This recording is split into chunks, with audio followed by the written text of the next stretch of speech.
Départ de l'ultra randonnée, le grand tour de l'étendard.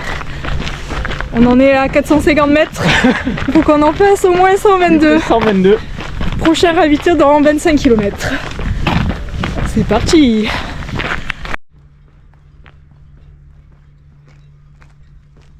C'est loin. Voilà, il faut qu'on fasse le tour de tout ça là. On le voit pas de tomber là-bas aussi. Non. C'est infini. Infini. Oh, ça pue. Vive le Camembert.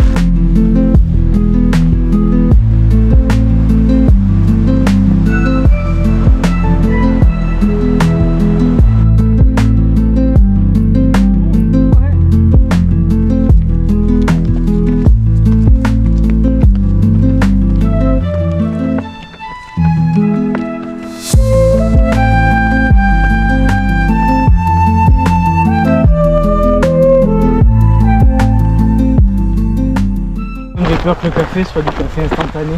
Ah, C'est pas en poudre là. comme les pâtes. Bon, à la limite, les pâtes, je m'en fous, mais le café.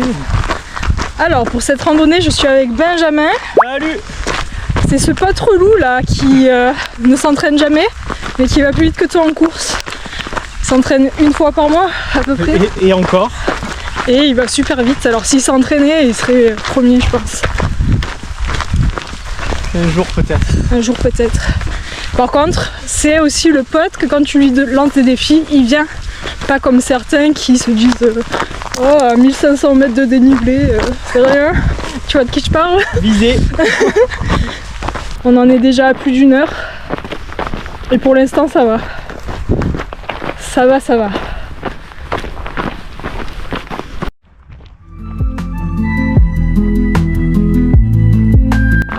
Première grosse côte. Elle est terrible. On vient de faire la même chose là.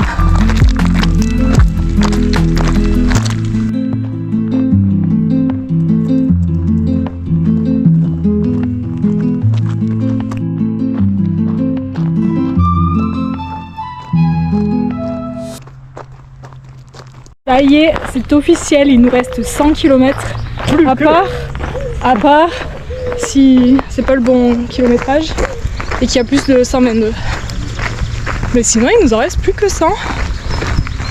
Et on arrive bientôt. Du ravito. Ouais, on arrive bientôt au ravito. Au premier ravito. J'ai oublié de filmer le ravito, mais on est passé au ravito, on a pu remplir les bouteilles, aller aux toilettes, manger un sandwich au saucisson, trop bien. Et on a pu discuter avec une bénévole. Apparemment c'est la 4e édition et il y a un gars qui ça fait 3 ans qu'il le fait et il a dit que c'était trop bien. Et qu'on va s'éclater.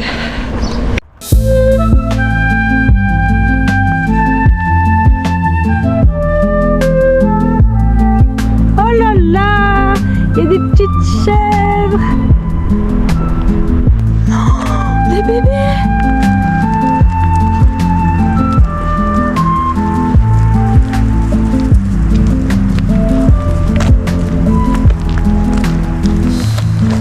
On va les caresser les bébés. Je sais pas. Lui, ouais, lui il est vénère. Lui. Ouais.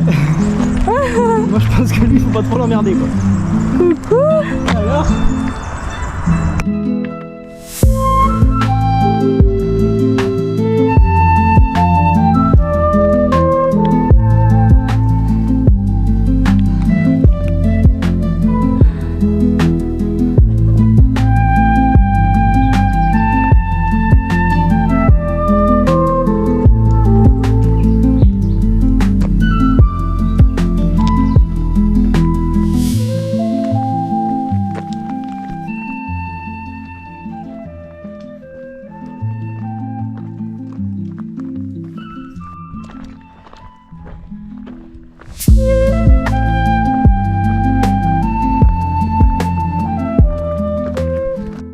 le pylône à gauche et dans le pylône là. Mais du coup la boule elle me paraît pas loin. À droite, oui. C'est sûr que c'est Marignane. Regarde Marignane. La piste d'atterrissage elle est là. Ça me paraît pas loin. Non mais tant mieux, ça te paraît pas loin.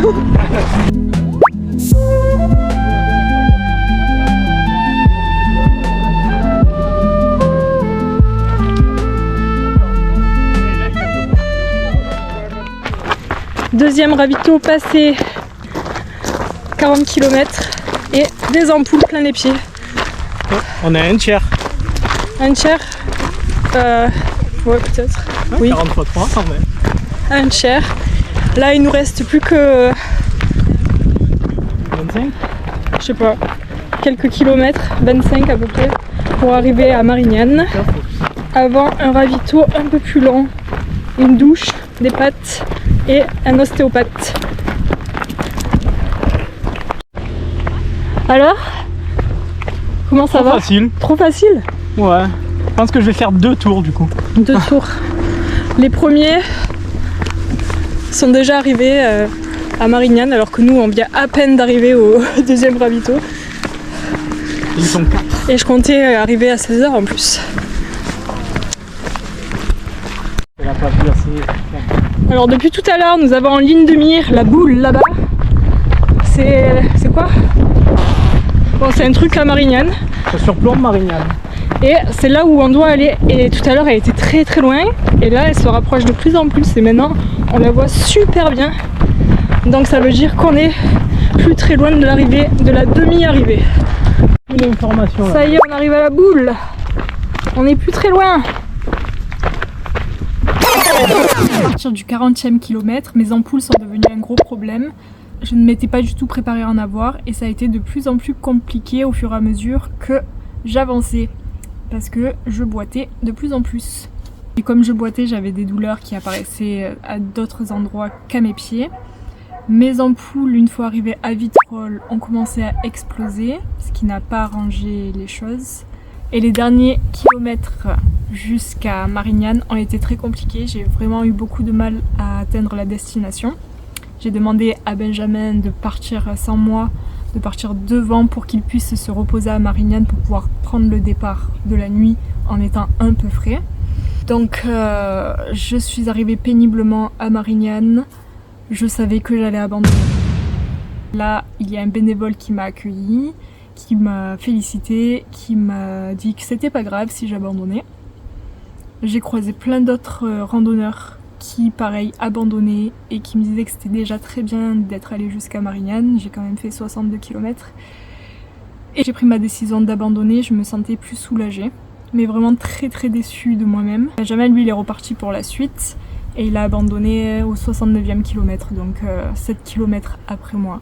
C'était un défi que l'on a sous-estimé, clairement, et je pense qu'on est beaucoup à l'avoir sous-estimé.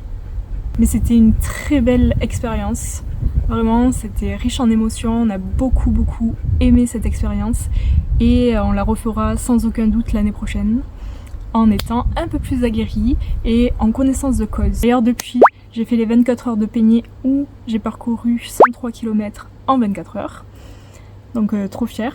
Et je suis aussi inscrite à l'ultra randonnée de Camargue, 68 km en novembre. Donc en avril prochain, je ferai cette ultra randonnée en allant jusqu'au bout cette fois-ci.